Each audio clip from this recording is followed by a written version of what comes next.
Friends, recently ఒక incident అయిందండి. Real ఎస్టేట్‌లో కర్మ అనేది ఎట్లా మీకు బ్యాక్ అవుతుందని మీకు ఒక ఎగ్జాంపుల్ ద్వారా చెప్తాననమాట. నేను ఒక కస్టమర్‌కి ల్యాండ్ చూపించాను, నచ్చింది, సిట్టింగ్ అయిపోయింది, రేట్ కన్ఫర్మ్ అయిపోయింది, అంతా అయిపోయింది.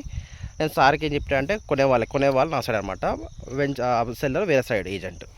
సో నా సైడ్ బయర్ ఉన్న బట్టి నేను చెప్పిన, సార్ ఇది 60 lakhs అవుతుందన్నమాట, 10 గుంటాస్ ల్యాండ్, 2% కమిషన్ ఇవ్వాలని చెప్పి నేను చెప్పిన.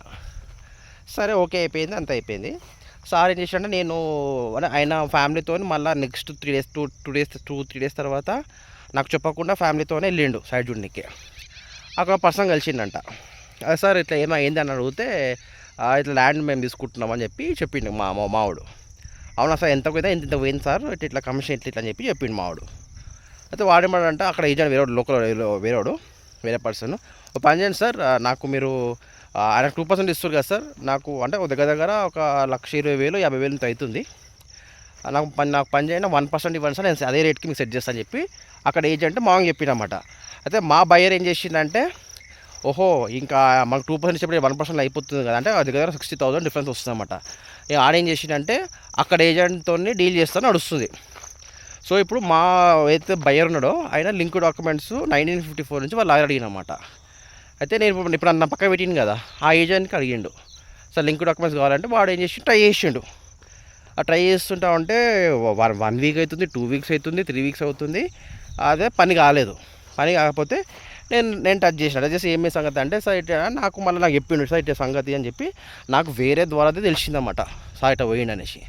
అయితే నేను కాల్ చేసిన సార్కి ఫోన్ చేసి, సార్ ఇలా లింక్ డాక్యుమెంట్స్ అంటే, సరే నువ్వు నాకు తెచ్చి అని చెప్పి నాకు చెప్పినమాట.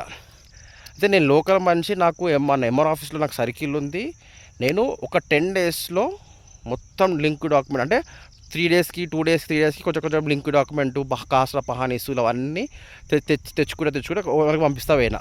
జస్ట్ మొత్తం 8 days 9 daysలో మొత్తం పని అయిపోయింది, మొత్తం డాక్యుమెంట్ వచ్చేసింది. లాస్ట్కి తిరిగి లాస్ట్ నారికే వచ్చిందమ్మ డీల్లో.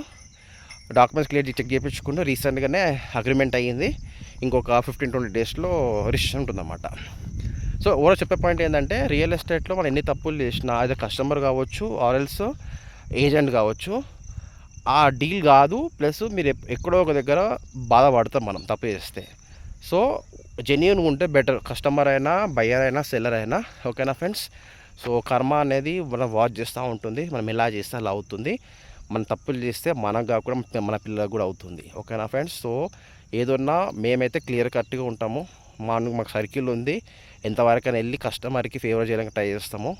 Okay friends? మా దగ్గర ల్యాండ్స్ ఉన్నాయి, ప్లాట్స్ ఉన్నాయి, ఫామ్ ల్యాండ్స్ ఉన్నాయి, 10 guntas 20 guntas 1 acre 10 acres venture పర్పస్లో ల్యాండ్స్ కావాలంటే అన్నీ ఉన్నాయి అనమాట. మీరు నాకు రిక్వైర్మెంట్ చెప్పండి, నాకు 2-3 days టైం ఇవ్వండి, మీరు అనుకున్న రిక్వైర్మెంట్లో జబర్దస్త్ ల్యాండ్ చూపిస్తాను. మీరు ఒకరు వస్తే మొదలు చూపిస్తాము. ఓకే అయితే సిట్టింగ్ చేయించి క్లోజ్ చేస్తాం. Okay friends? ఇటు మీకు బెనిఫిట్, మాకు బెనిఫిట్. Okay friends? అదే జెన్యూన్ కస్టమర్స్ మాత్రమే నన్ను అప్రోచ్ అవ్వండి. ఓకేనా friends? Time pass people approach కాకండి. ఓకేనా friends? Thank you very much. Have a good day అండి.